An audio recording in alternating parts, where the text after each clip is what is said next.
Terima kasih sudah datang. Assalamualaikum warahmatullahi wabarakatuh.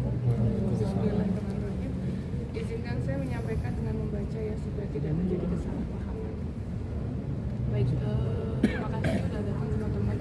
Di sini saya hadir dan mendatangi Komisi Yudisial untuk melaporkan dugaan terjadinya pelanggaran kode etik dan pedoman perilaku hakim yang dilakukan Majelis Hakim pada Pengadilan Agama Jakarta Selatan yang memeriksa dan mengadili perkara perceraian saya.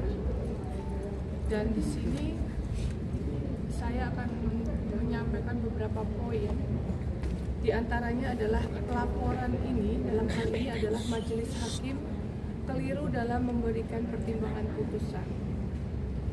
Dan juga terlapor dalam memutuskan tidak mempedomani bukti-bukti yang disampaikan dan fakta persidangan. Untuk lebih detailnya, mungkin nanti bisa menghubungi kuasa hukum saya, karena dalam 2 hari ini kuasa hukum saya sedang ada sidang. Terima kasih. Oke. Kak Paula, mungkin terkait ini kan dibuka di publik ya, ibaratnya semua tuh orang bisa akses. Mungkin tanggapan kamu seperti apa? Tanggapan saya sebenarnya saya cukup sedih ya, karena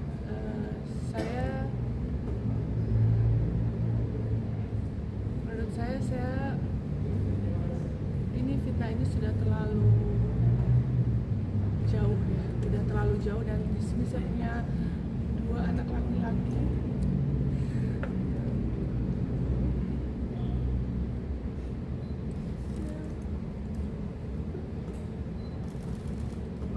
Saya punya 2 anak laki-laki yang saya selalu jaga mentalnya. Mereka akan tumbuh besar melihat pemberitaan ini yang cukup masif. Jadi buat saya melakukan ini demi anak-anak saya dan kedua orang tua saya. Dan saya harap semuanya apa yang saya ucapkan ini bisa saya pertanggungjawabkan di akhirat. Dan saya secara tegas menyampaikan bahwa tidak ada terjadi perselingkuhan selama saya menjalani pernikahan, dan tidak ada juga bukti-bukti perselingkuhan di persidangan. Berarti yang kamu takutkan adalah jejak digital tersebut ya Kak ya? Iya. Karena berdampak takutnya ke anak ya Kak ya? Berarti alasan utamanya itu karena memang tidak ada merasa selingkuh, tapi diputusnya selingkuh itu yang keberatan ya? Maksudnya itu kan diputusnya kan di pengadilan sendiri kan katanya selingkuh, terbukti itu, selingkuh, itu keberatan dari Kak Paula sendiri itu. Iya, seperti yang tadi saya bilang, di sini secara tegas saya menyatakan tidak ada terjadi perselingkuhan selama saya menikah, dan saya bisa pertanggungjawabkan ini semua, perkataan saya, perlakuan saya di akhirat. Dan ini saya lakukan demi menjaga mentalitas anak-anak saya yang masih kecil, yang nantinya mereka beranjak dewasa bisa mengakses semua berita tentang ibunya. Dan saya harap di sini saya berdiri untuk seorang ibu yang melindungi anak-anak saya. Jadi saya berharap kalian semua mengerti. Kak, mungkin langkah banding akan tetap berjalan Kak seiring dengan laporan di Komisi Yudisial. Baik, kalaupun saya banding bukan karena saya tidak mau co-parenting, tapi saya ingin keadilan dari putusan yang disertai bukti-bukti yang ada. Sampai saat ini mungkin ada rencana untuk ketemu anak siswa, untuk bertemu nanti. Tapi udah ngasih kan 2 minggu di Kak Paula, 2 minggu di sana ini Hasilnya memang seperti itu, hasilnya juga sedih gitu. Di sini saya berbicara, saya tidak berkeberatan untuk co-parenting, tapi saya di sini meminta keadilan untuk hasil putusan beserta bukti-bukti yang ada. Makanya kenapa ini adalah alasan utama kenapa saya datang di Komisi Yudisial. Tapi tadi mana anak udah sama Kak Paula ya? Alhamdulillah anak-anak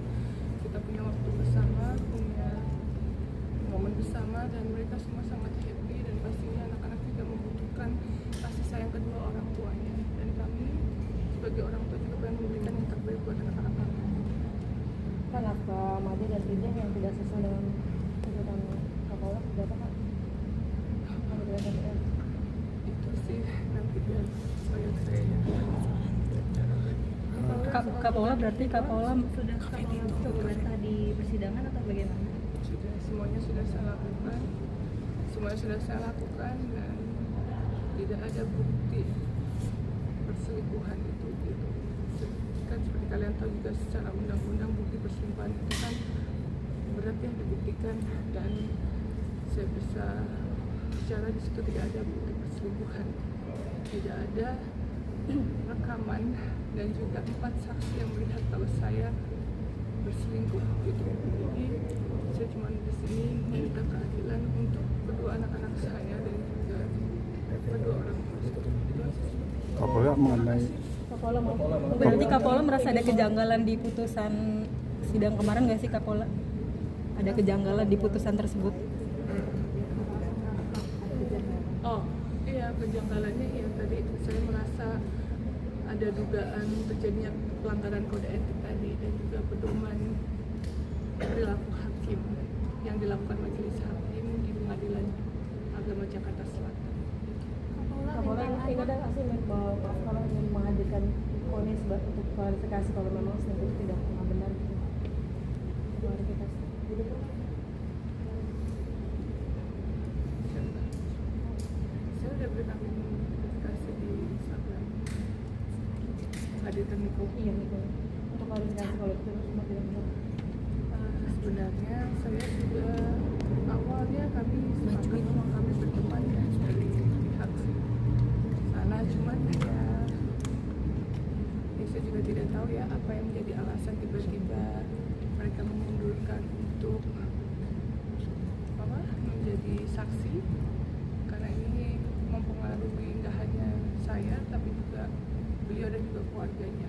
Ya, saya terus dalam kasus perceraian ini saya banyak banget belajar untuk kita tidak bisa bergantung pada manusia. Insya Allah saya sebagai manusia saya belajar lebih baik gitu. Tapi yang saya tetap di sini adalah saya sudah berusaha, tapi tetap hasilnya saya serahkan ke Allah aja sih gitu. Saya banyak belajar tidak bergantung pada manusia gitu.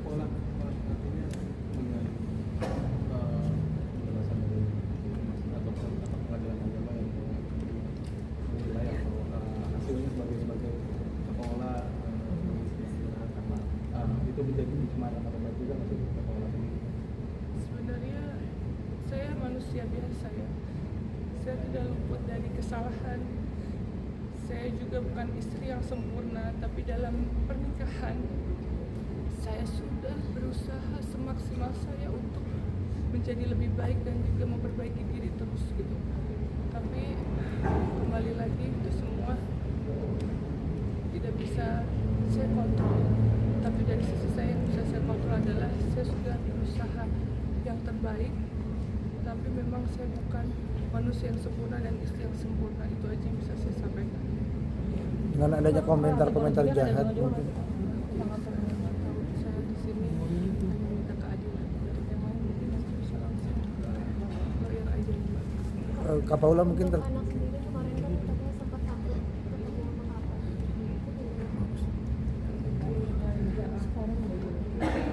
Mereka baik-baik aja.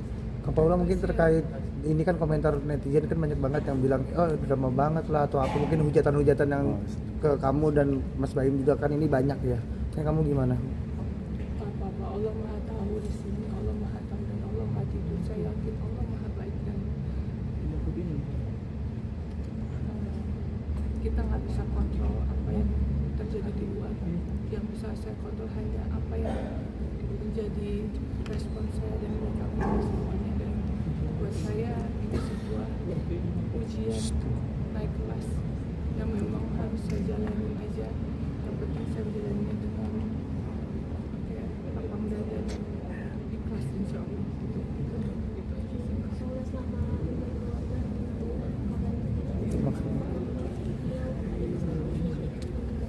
karena lagi isunya lagi Saya nggak bisa nanti tanya kepada orang. paling terakhir komunikasi sama orang baik Atau di udah muda ya kak ya? Kalau juga sama abang. Sekarang kebetulan masih sama saya, jadi sekarang saya lagi menikmati momen yang bertiga dan sama ponakan-ponakan saya, dan karena juga hampir 8 bulan lamanya saya tidak tidur sama mereka, dan pastinya ya mereka sangat kangen ya, gitu aja sih. Makanya kenapa saya juga nggak banyak posting karena memang saya benar-benar menikmati lah, ajak mereka main, ajak pokoknya melakukan memoris aja. Karena 8 bulan itu menurut saya banyak sekali yang saya lewatin gitu. Ternyata sukanya ini ya, ternyata bisa ini ya, ternyata baju-baju yang saya beliin semua dari itu semuanya kependekan. Jadi itu benar-benar ya, momen 8 bulan itu sesuatu yang banyak banget yang saya lewatin. Tetap kita selalu berdoa yang terbaik buat mereka. Itu aja sih. Oke, Ya. terima kasih ya Kak Terima kasih Paula. banyak Kak Paula. Sehat terus ya Kak Paula.